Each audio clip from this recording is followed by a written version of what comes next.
సరే, మనం కొండ కింద ఎన్ని పాపాలు చేసినా కొండ పైకి వెళ్ళినప్పుడు గోవిందా గోవిందా అంటూ నామస్మరణ చేస్తూ పాప పరిష్కారం కోసం దైవాన్ని దర్శించుకుంటాం.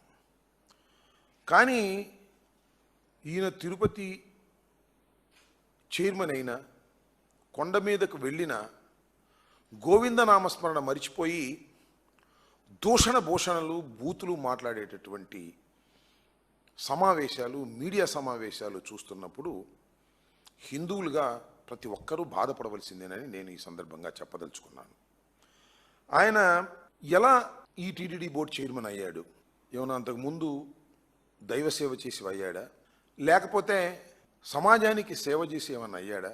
లేక హిందూ మతాన్ని విపరీతంగా గౌరవించి ప్రచారం చేసి అందువల్ల అయ్యాడా అనేది ఒక్కసారి మనం ఆలోచిస్తే వీటికి బిఆర్ నాయుడు గారికి ఏ విధమైన సంబంధం లేదు. ఆయన కేవలం ఒక వ్యాపారి. సరే, బిఎస్సిలో చిన్న ఉద్యోగం చేసేవాడు, బిహెచ్సిఎల్లో. సరే, ఏదో పైకి వచ్చాడు, కింద మీద పడ్డాడు, దొంగతనాలు చేశాడో, దౌర్జన్యాలు చేశాడో, మోసాలు చేశాడో, ఒక స్థాయికి వచ్చాడు. టీవీ5 పెట్టాడు.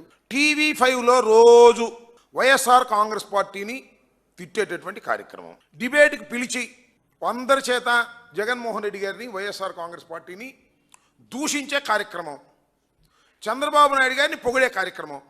ఇదే కదా మీరు చేసింది? ఇది మీరు చేసిన సేవ. ప్రపంచానికి కాదు, హిందుత్వానికి కాదు, దైవానికి కాదు. మీరు చేసిన సేవ అంతా చంద్రబాబు నాయుడు గారిని గెలిపించడం కోసం మీరు పడినటువంటి పాటలు